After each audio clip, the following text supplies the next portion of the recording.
Hey everyone, it's me.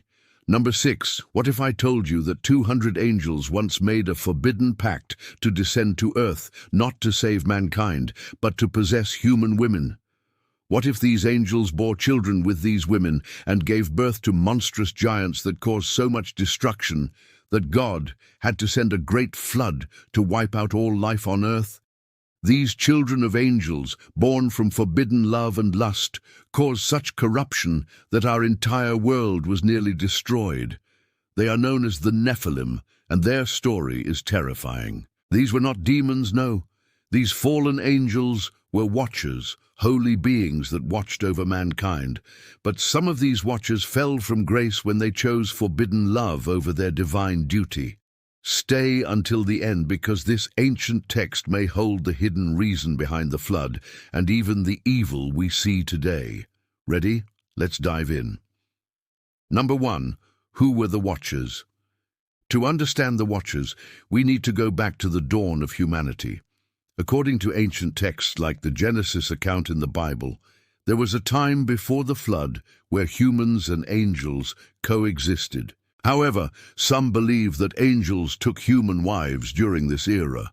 Genesis 6:1-4 reads, "In the days before the flood, the sons of God, or the sons of men, which is another translation, took wives for themselves from among the daughters of men, and they bore children to them.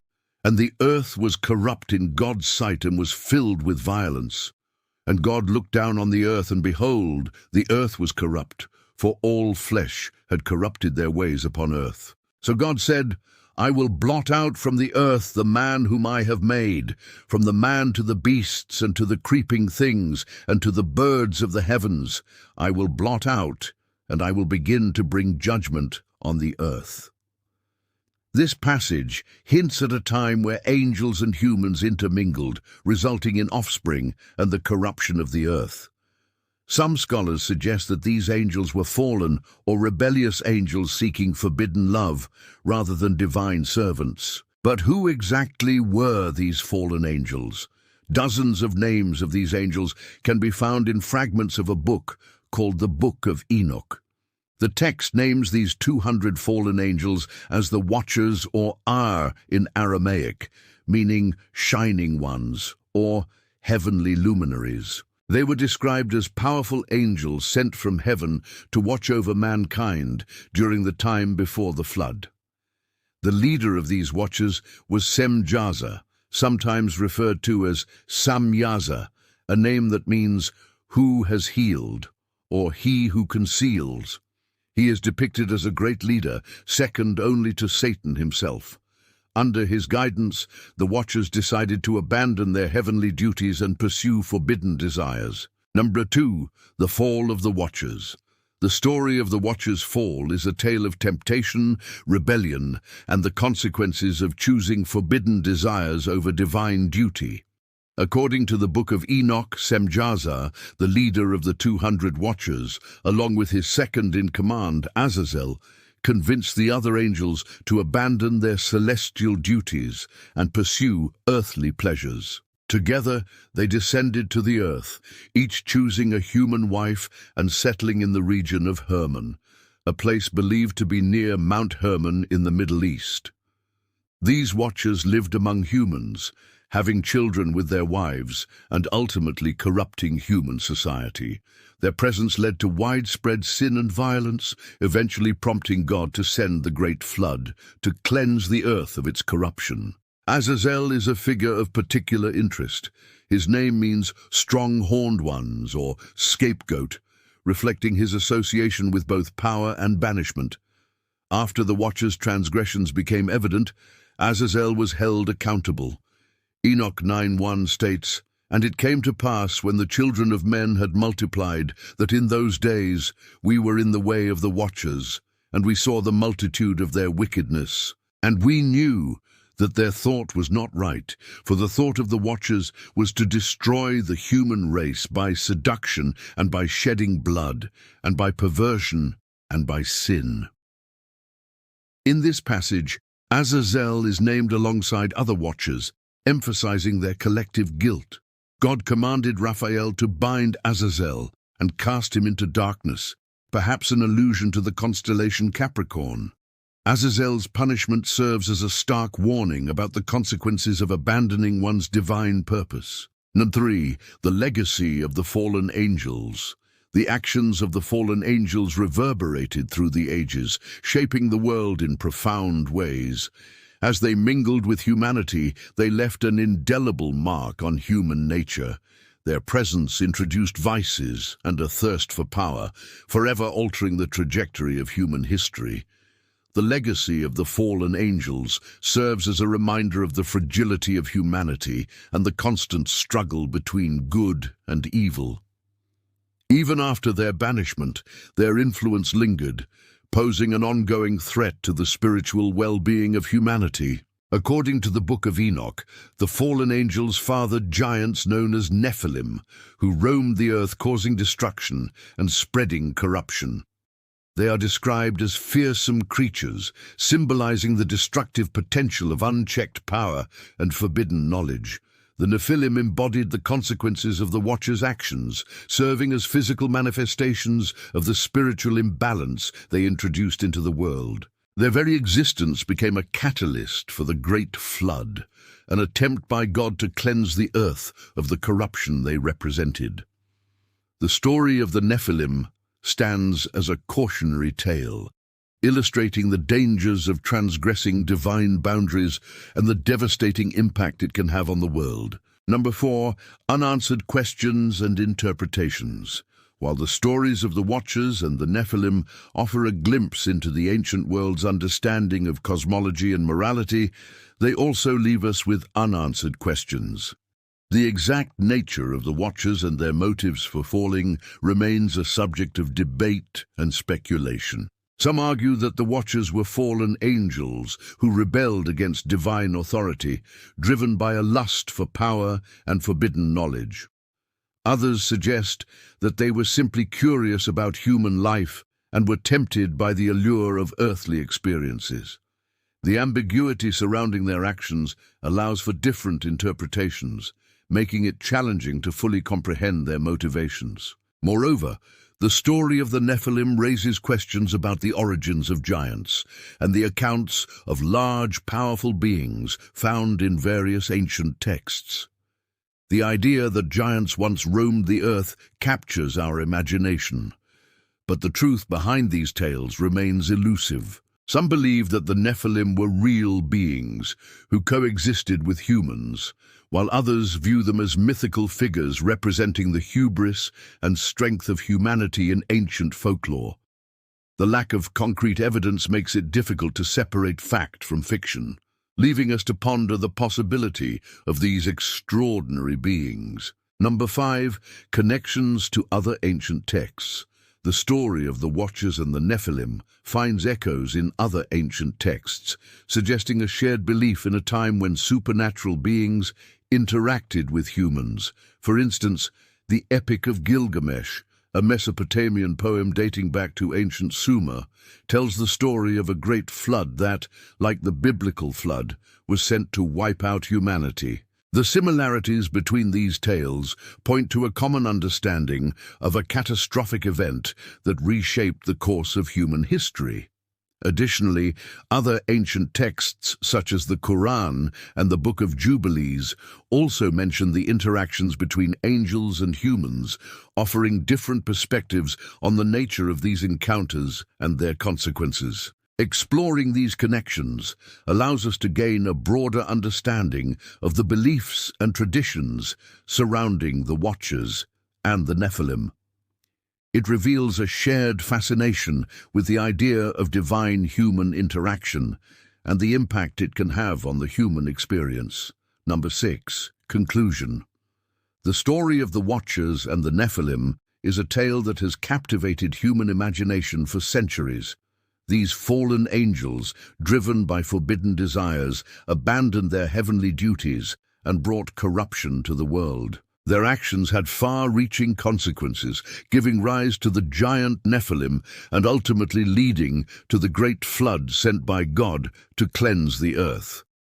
While the exact nature and origins of the Watchers remain a mystery, Their story serves as a reminder of the importance of resisting temptation and staying true to one's purpose. The legacy of the fallen angels continues to resonate in our cultures and beliefs, prompting us to confront the darkness within ourselves and strive for spiritual enlightenment. And it came to pass in those days that there were certain of the children of Enoch, the sons of Seth, who went up into the tops of the mountains, and there they took unto themselves wives. And they did not like to dwell in one place, but each chose for himself his own place, where he might dwell. And they made no more war one with another after they had sworn an oath, and bound themselves by imprecations, saying, Let us all swear an oath, and all bind ourselves by mutual imprecations, not to abandon this plan, but to do it. And they swore an oath, and bound themselves in that matter. Then said some of them, Let us bring down the metals from the mountain of the north. And they brought stones of every kind, and the precious metals out of the earth. And it came to pass, when they divided them among themselves, that Samael took the share of Azazel, and cast it upon the earth. And there the lot fell, and that place became called Dura, in the language of the children of men. And it was the beginning of sin and wickedness. And they began to make and fashion unto them ornaments of gold and silver, and knew not what sorrow was. They knew not what sorrow was, even as those who labor hard in the fields and in the gardens till the evening, and as those who heap up silver till morning, or as those who gather the fruits of the earth until evening. So did they spend all the day in making ornaments, and they taught these arts unto the daughters of men. And now the sons of Seth transgressed against the Lord, for they made unto themselves graven images and molten images. And they made war, and used enchantments and sorcery, root-cutting and covenants, and they made all kinds of enchantments, and took unto them wives, and taught them all these arts. Then came the angels, and saw all that they had done, and the angel of the Lord spoke with them, and said, Why have you committed iniquity, teaching forbidden arts to women? And they answered the angel, and said, It is because we are weary of heaven, and we long to rest our bodies here, and they are heavy, and they cannot return again. And the angel said unto them, If ye have determined thus to do, return not into heaven, but go every man to his own place. And they went to their places, and they all knew that day the folly of their deeds and their counsel was corrupted. Okay, so in today's episode, we're going to talk about a pretty cool subject. We're going to be talking about the fallen angels, especially the fallen angel Samael. In the Book of Enoch, we read about how Samael went to Mount Hermon along with other angels. And on Mount Hermon they swore an unbreakable oath. So I want to look at this oath, what it says, and what exactly they promised to do. So let's get into it. So the passage we're reading from is Enoch 6, 1 through 4. And it says, And it came to pass in those days that there were certain of the children of Enoch, the sons of Seth, who went up into the tops of the mountains, and there they took unto themselves wives, and they did not like to dwell in one place, but each chose for himself his own place, where he might dwell. And they made no more war one with another, after they had sworn an oath, and bound themselves by imprecations, saying, Let us all swear an oath, and all bind ourselves by mutual imprecations, not to abandon this plan, but to do it. And they swore an oath, and bound themselves in that matter. This is really interesting because they all met together at the top of Mount Hermon, and they decided to take wives, and they decided, hey, we don't want to live together. We're going to separate and do our own thing, but we're all agreeing to do this, so we're swearing an oath by mutual imprecations that we will not leave this plan that we are doing. So this is pretty serious. It wasn't a casual little, oh, let's get together and take wives, hang out and then, go our separate ways. No, they actually swore an oath by mutual imprecations that they would never break this plan. The original word for oath here is a very strong word, and it means to take an oath while laying oneself under an obligation by imprecations, or it can also mean curses, so they cursed themselves if they would ever go back on this oath. And they said, "Let's all swear an oath and all bind ourselves by mutual imprecations, not to abandon this plan, but to do it." So that's really interesting, because they're saying, we're all going to do this, and we're cursing ourselves if we're not going to do this. Now you might be wondering, what exactly did they plan to do? What did they plan to do? Well, let's find out. Then said some of them, "Let us bring down the metals from the mountain of the north." Now, the mountain of the north, which they're talking about here, is none other than Mount Hermon. In fact, in Deuteronomy 3:14 we read about this, and it says, "And the children of Reuben and the children of Gad dwelt in the land of the giants, Sinphar. Now Sinphar was the son of Em, and Em was the son of Seth, and Em was the son of Adam. So they were descendants of Seth, and they were living in the land of the giants, right next to Mount Hermon, where Mount Hermon is in the north part of Israel. So they lived in the land of giants, right next to Mount Hermon. They were giants. The Hebrew word for giants here is shapharim, and shapharim means hairy ones, so they were hairy people. And they lived in tents, or they lived in caves. So they were probably cave dwellers. They were most likely humanoid-looking, so these guys were descendants of Seth. These giants were in the land of Sophar, and Mount Sophim is right there by Mount Hermon. So they decided, hey, let's go get the metals from the mountain of the north, from Mount Hermon.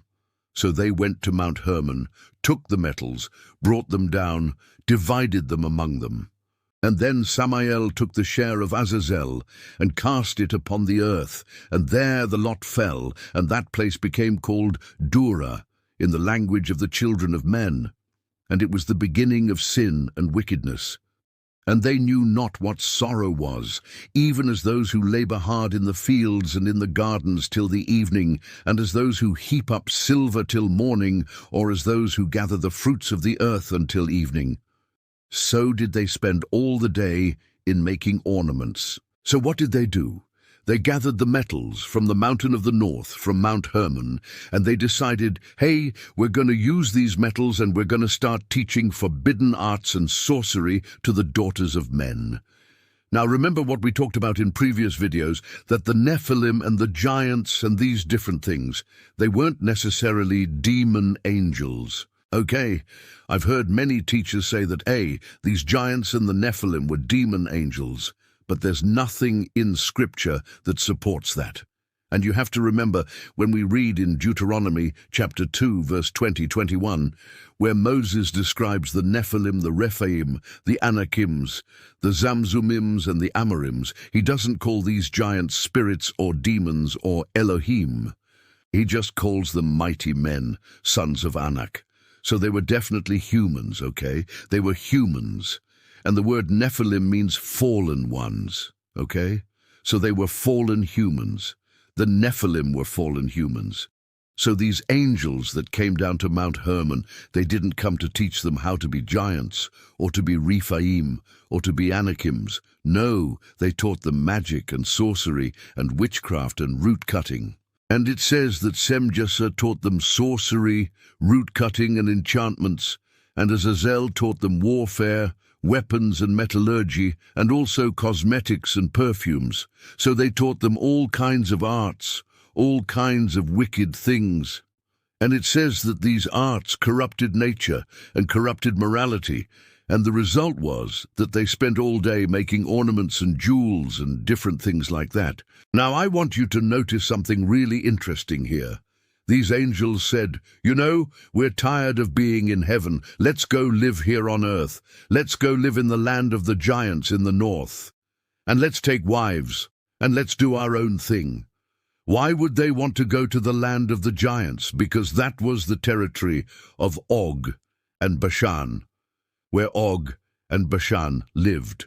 The king of Bashan, that was a giant, and he had a bed that was made of iron. It was huge. You could fit thousands of people on this guy's bed. So it was enormous. So they wanted to go to the land of the giants. Why? Because that was the northern region, and that was the region of the fallen angel Azazel. And Azazel was a fallen angel that had dominion over that land. And he had dominion over the weather. So he controlled the rain and the wind, and he taught the giants how to fight and how to be warriors, and he taught them all kinds of secrets. In fact, it says in Jubilees, a book written around 100 BC, and it talks about the secret wisdom that Azazel taught the giants. And it's pretty interesting. And it says, these secrets were written by Azazel. He wrote them down, and it's called the Book of Secrets, and it contains 365 sections, according to the number of days in the year. And so Asa taught them astrology and astronomy and stuff like that. Today, we're going to talk about the birth of the Nephilim. But before we get into it, I want you to know that this is not your typical biblical content. This is not the churchianity that many people are fed in their mega churches today. This is going to be real, raw, unfiltered truth from the Word of God.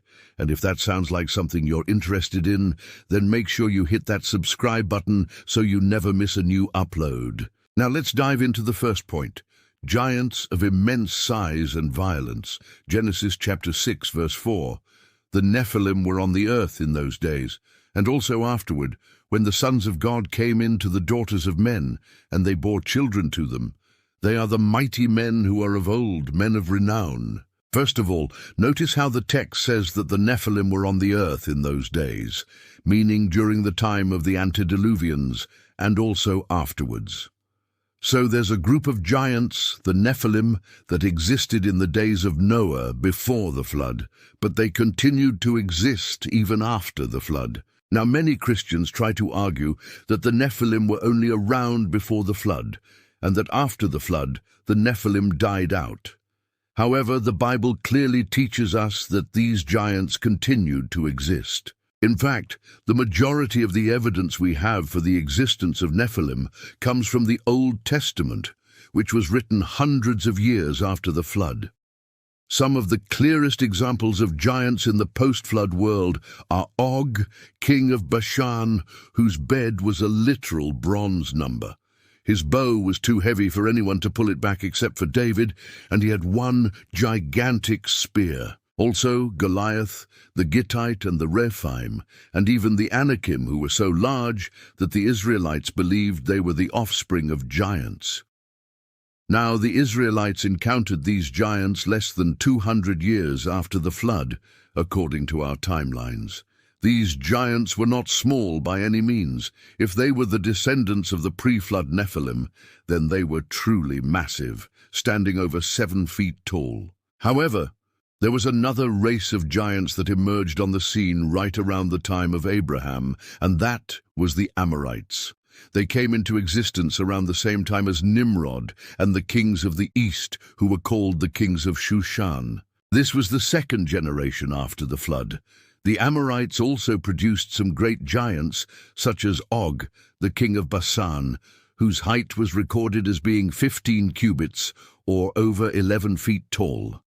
The Ammonite giant Goliath, who was so big that the Israelites needed 3 men to bring him down, and there was also the Hittite giant Lami. Then there was the third group of giants that emerged much later, the Jebusites, who produced the Jezreel Valley giant El-Hanan, and there were likely many more giants throughout history. It should be noted that while there were giants before the flood and after the flood, and yes, giants even after the destruction of Sodom and Gomorrah, the majority of the giants we see mentioned in the scriptures were born after the flood. Now, what exactly were the Nephilim?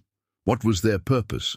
Let's look at Enoch 7, because many people quote this passage when it comes to giants in the Bible.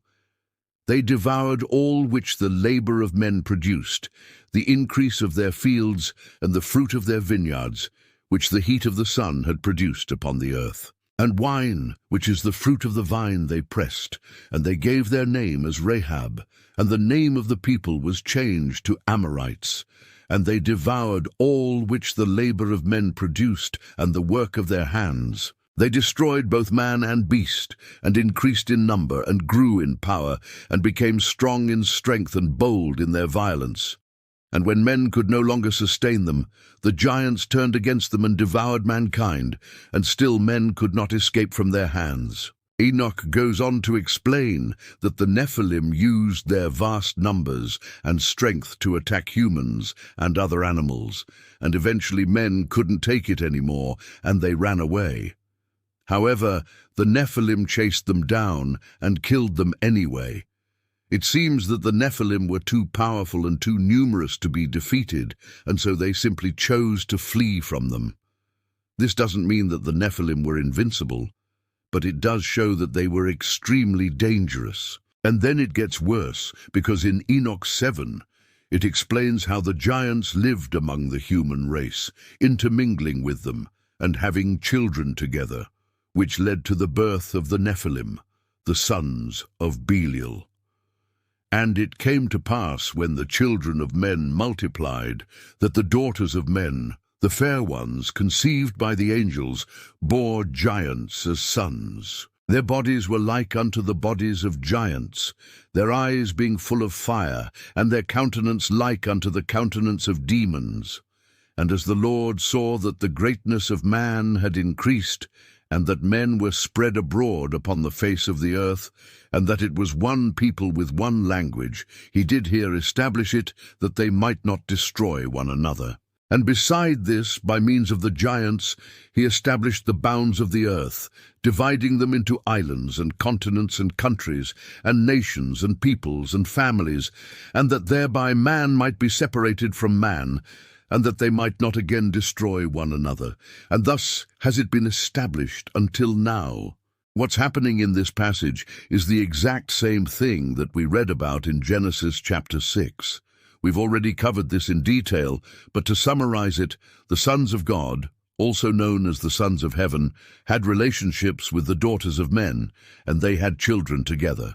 These children were called the Nephilim, and they were violent and corrupt, and they caused so much evil and destruction that God decided to send a flood to wipe out everything. The term giants in this passage most likely refers to the Nephilim, and the fact that their bodies were like the bodies of giants would support this idea. Now, some people say that the word giants here is referring to fallen angels, but that's not accurate.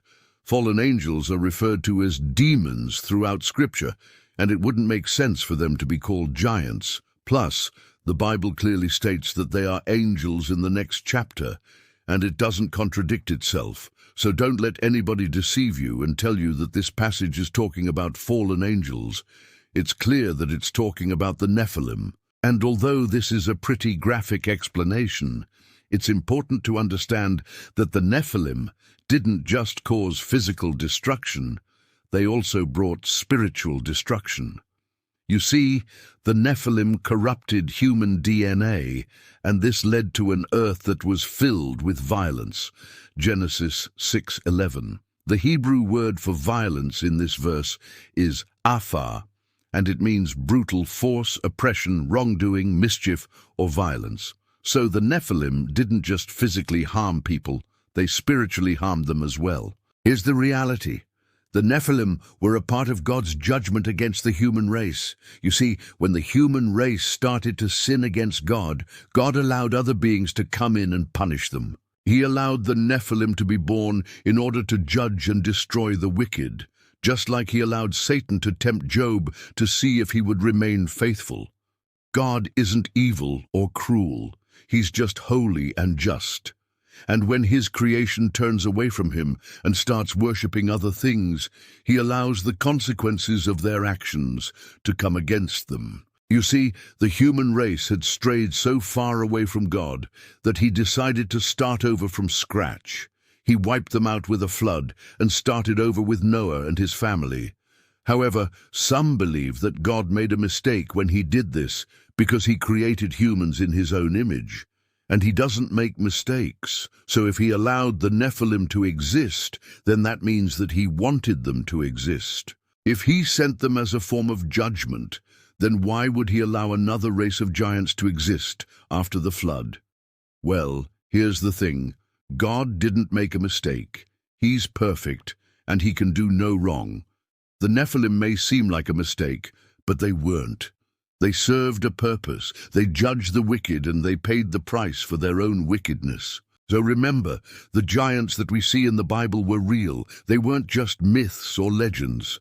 And they serve as a warning to us today that when we turn away from God, He will allow the consequences of our actions to come against us. But thankfully, God is merciful, and He doesn't allow those consequences to stay on us forever.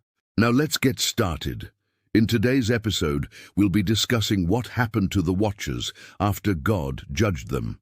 But before we get there, we must first understand who the Watchers were and why they needed to be judged in the first place. The Watchers were a group of angels who rebelled against God and chose to follow their own desires rather than His commands. They disobeyed God by having sexual relations with human women and fathering children with them. This act of disobedience led to the creation of giants known as the Nephilim, who were described as being evil and violent. God was deeply disappointed in the Watchers for their actions, and so He decided to punish them and prevent them from causing any more harm to humanity.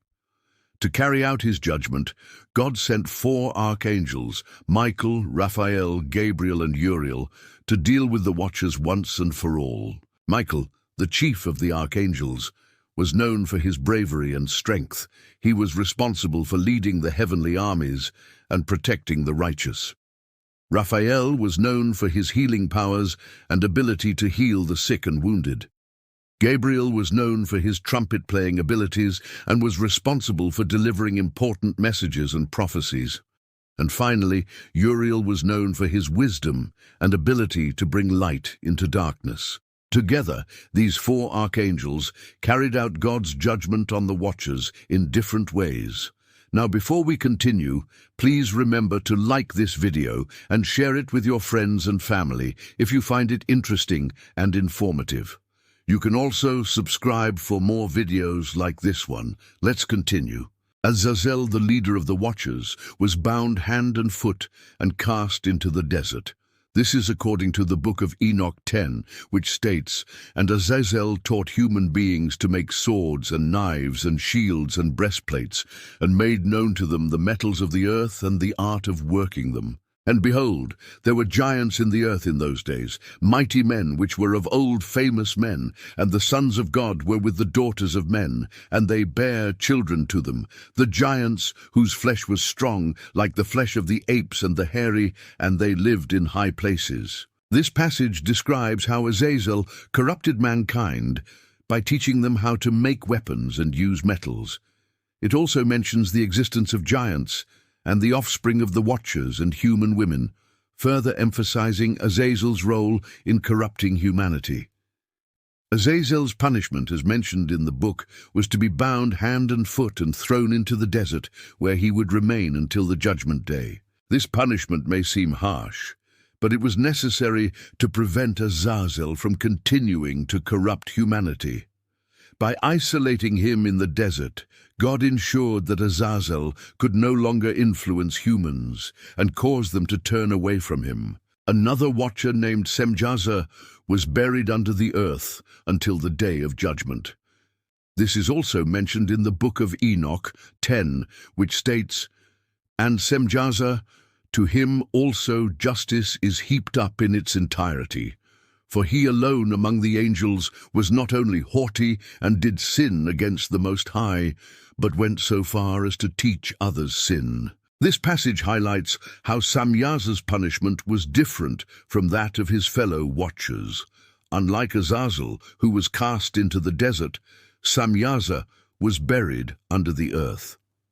This suggests that Semjaza's punishment was more severe, and that his crimes were considered worse than those of his fellow Watchers. The fact that he was actively involved in teaching other angels to sin further emphasizes the severity of his punishment. By burying him under the earth, God was able to contain Semjaza's influence and prevent him from corrupting other beings. This also served as a warning to other angels and humans alike that God would not tolerate any form of disobedience or corruption. The Nephilim, the children of the Watchers and human women, were completely destroyed when God sent the flood to cleanse the earth of their evil.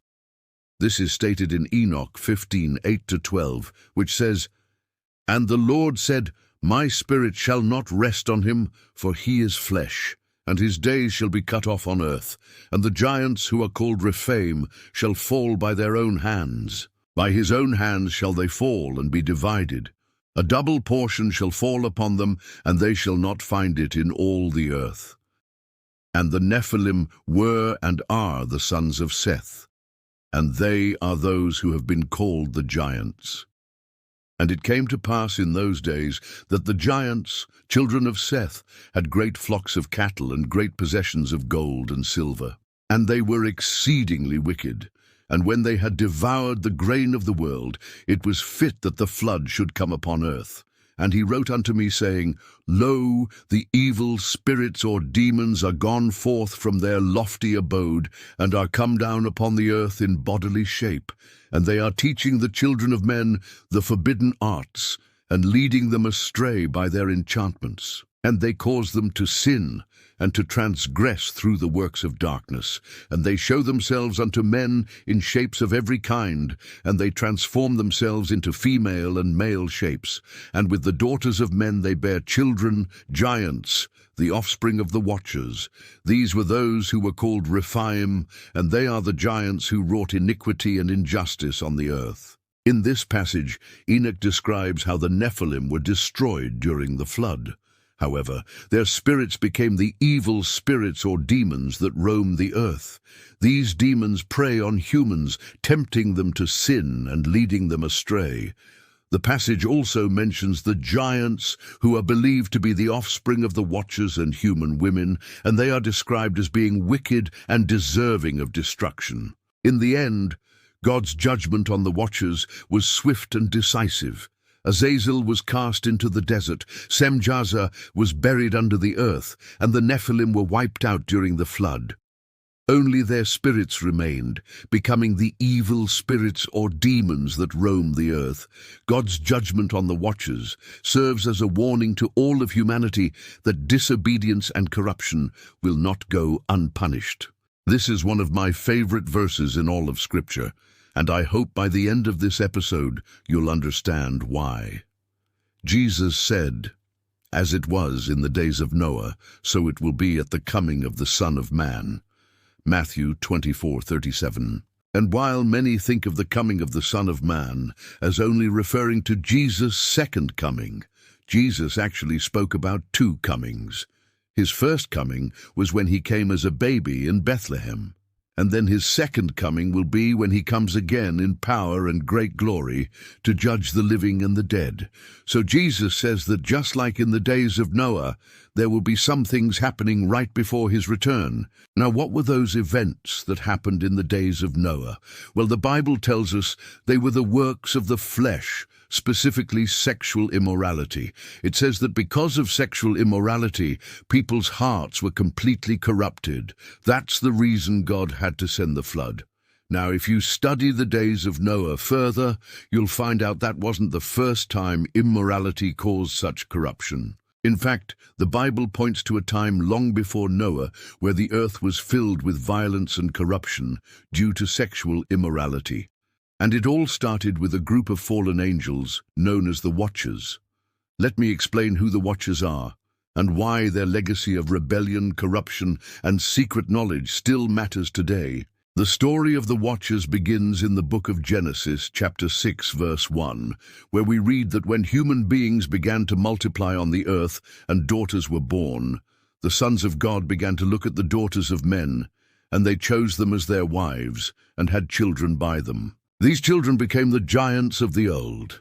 Now, this passage is pretty cryptic, and over the centuries, various groups have interpreted it differently, but almost all agree that the term sons of God refers to a race of supernatural beings known as angels or watchers. But why would God allow his holy angels to marry human women?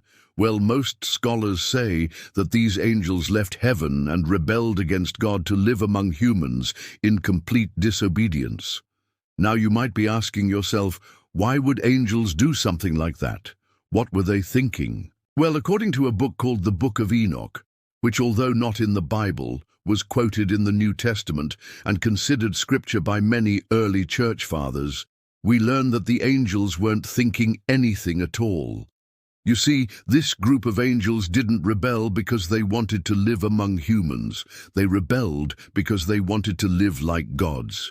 Here's how it goes. These angels were patrolling the earth during the days before the flood, and they saw humanity living in sin and misery.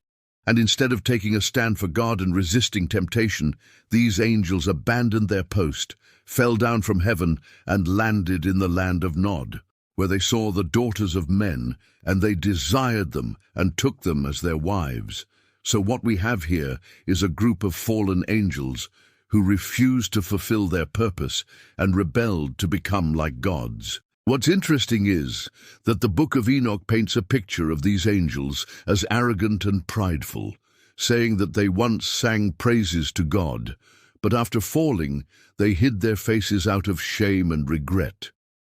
But what really makes their story unique is what happens next. You see, when these angels decided to live like gods, they also took secret knowledge with them and taught this forbidden wisdom to the humans, which ultimately contributed to the wickedness of the world. Let me show you what I mean. These beings, called the Watchers, taught humans how to make swords, shields, breastplates, helmets, to set traps, how to catch fish, and how to cause abortions by using herbs. But perhaps their most dastardly act was giving humans the knowledge of the constellations and the secrets of astrology and astronomy, thus diverting their attention away from God.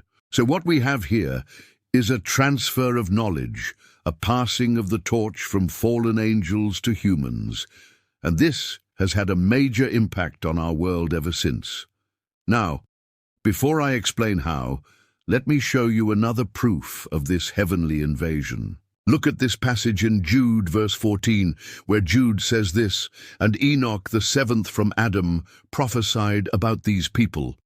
Behold, the Lord is coming with thousands of his saints to execute judgment on all, the judgment of the wicked, to convict ungodly men of ungodliness, and to convict the wicked of their wickedness, and to punish even the ungodly for the works they have done in the body, such as have little faith, as walking in their own lusts and indulging the flesh, despising authority, speaking evil of dignitaries, and angels who forsake their proper domain and their rightful home. He defiles himself with women and teaches them sorcery." And there it is, proof that these beings lived among humans and taught witchcraft and sorcery. And this is exactly what we see in the days of Noah. People are practicing magic and using sorceries, as we can see in Isaiah 19:3, where Isaiah says this, "The Lord will make himself known to the Egyptians, and the Egyptians will know him. Behold, the hand of the Lord is stretched out against them, with the Egyptians' idols." So we have this group of fallen angels who rebelled against God and lived among humans, sharing their forbidden wisdom, which ultimately led to the world being filled with corruption and sin. And the only solution God could come up with was to start over with only 8 people, which leads us to our final question. If these angels fell and taught secret knowledge to humans, what does that mean for us today? Well, if you study church history, you'll notice that throughout the ages, there has always been a group of people who claim to have special knowledge and access to divine powers that most Christians don't. In fact, you can trace back many popular modern practices, such as tarot cards, crystal balls, and the occult movement directly to the days of Noah. And people may say, well, it's just a bunch of mythology. But what if it's not? What if there's still a group of beings who live among us today, hidden in plain sight, pulling the strings of world events and influencing humanity to follow their ways? Well, in the next episode, I'm going to answer that question, because when I studied further what happened to these beings after the flood, I discovered that they are real, and their presence is felt today more than ever before. Okay, so I've got 3 questions for you. Number 1, what do you think about the idea that the Watchers are real and they're living among us today? Number 2, do you think that certain groups or individuals have access to secret knowledge that the majority of Christians don't?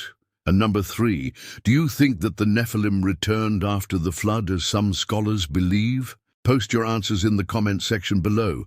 I'd love to hear your thoughts. Now, before you go, make sure you subscribe so you never miss an episode. Also, please take the time to leave a comment and a like. All that helps the channel grow. Thank you so much for watching. I'll see you next time on the Nephilim Files.